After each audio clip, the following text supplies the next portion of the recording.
정보의 격차가 클수록 피해를 보는 경우가 생겨날 수 있는데요. 간단하게 고칠 수 있는 고장에도 지나친 수리비를 받거나 멀쩡한 부품을 교체해 비용을 부풀릴 수도 있습니다.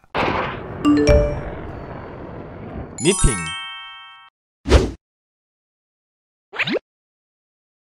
우리나라 스타트업은 2000년대 초반 닷컴 버블 이후로 빠른 성장세를 보이고 있습니다. 스타트업 생태계라고도 하죠. 전체 투자 규모는 연 10조 원대가 넘어서고 있는데요. 기업 가치가 1조 원이 넘어서는 우량 기업을 뜻하는 유니콘의 수는 11개로 13개인 독일에 이어서 세계 6위권에 랭크되고 있습니다. 빠르게 성장하는 스타트업 생태계에 비해 스타트업 전문 미디어들의 다양성은 확보되지 못하고 있었는데요. 대부분 투자를 유치하는 기업들에만 집중되다 보니 새로운 스타트업이나 해외 스타트업에 대한 정보에는 제한이 있었습니다. 스타트업에 대한 더 많은 정보는 투자처 확보로 생태계 구축에 기여를 할 수 있고요. 대중에게는 스타트업 소식으로 미래 산업을 내다보고 새로운 사업 아이템에 대한 아이디어를 얻을 수도 있습니다. 스타트업 레시피는 뉴스레터 중심 미디어 플랫폼입니다. 기존 텍스트 중심 획일화된 형식에서 벗어나 투자, 트렌드, 시장 등을 소비자 필요에 맞춰 정보를 제공하고 있는데요. 더불어 스타트업 이벤트 정보, 정부 사업, 입주 공간, 각종 PDF 자료 등 실질적으로 도움이 될 정보와 인사이트를 제공하고 있고요. 해외 스타트업 정보 확보를 위한 노력도 하고 있는데요. 현재 중국, 대만, 싱가폴 등 아시아 미디어 업체들과 제휴를 맺고 있고요. 향후 전세계 더 많은 미디어 업체들과 제휴를 확대해 전세계 미디어 네트워크를 만들어갈 계획이라고 합니다. 스타트업 레시피는 2019년 창업했고요.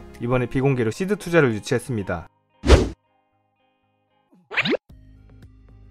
온라인 쇼핑의 증가로 집에서 택배로 물건을 받아보는 건수가 늘어나고 있는데요. 최근에는 팬데믹 사태의 장기화로 인해 택배물 증가 속도가 빨라지고 있습니다. 덕분에 이용자들은 집에서 간편하게 물건을 구매하고 받아볼 수 있는데요. 하지만 늘어난 택배 화물 트럭이 골목에 주정차하면서 교통 문제가 발생하기도 하고요. 트럭 엔진 소음으로 인해 주민들이 스트레스를 받기도 합니다. 또한 대부분 디젤 엔진을 이용하는 트럭의 특성상 대기 오염을 가속하는 등 환경 문제도 야기하고 있습니다. 독일의 오너는 전기 자전거를 이용해 화물 운송 수단을 개발했습니다. 전기 모터와 운전자가 페달을 구르는 동력을 활용하기 때문에 탄소 배출이 거의 없는데요. 엔진이 없으니까 소음이 발생하지 않고요. 기존 화물 트럭에 비해 반도 안 되는 작은 크기로 큰 차가 다니기 어려운 좁은 골목길도 문제없이 다닐 수 있습니다. 또한 크기가 작으니까 주차 공간도 거의 차지하지 않고요. 작지만 300kg까지 화물을 탑재할 수 있어서 좁은 도심에서 택배 운송 수단으로 안성맞춤이라고 합니다. 짐칸은 따로 분리할 수 있어서 화물칸만 교체하는 식으로 편리하게 활용할 수도 있다고 합니다. 오너는 2015년 창업했고요. 이번에 이노에너지로부터 35억 원 규모의 시리즈 A 투자 유치를 했습니다. 지금까지 누적 투자 유치액은 100억 원입니다.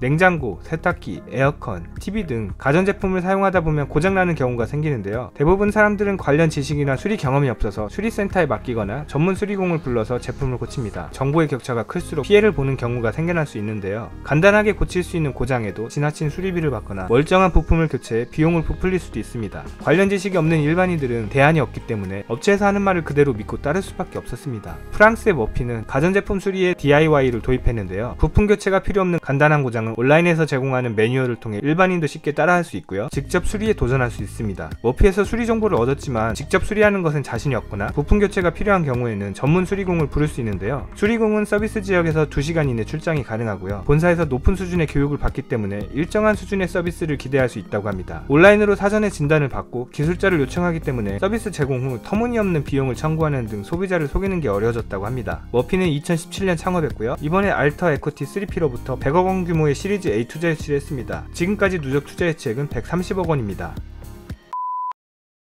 네, 오늘은 여기까지 하겠고요. 오늘 보신 사업 아이템이 창업 아이디어를 떠올리는데 유용한 생각의 재료가 되어지길 바라겠습니다. 이외에도 다양한 창업 정보가 궁금하신 분은 지금 미핑 캠퍼스에서 만나보세요. 감사합니다.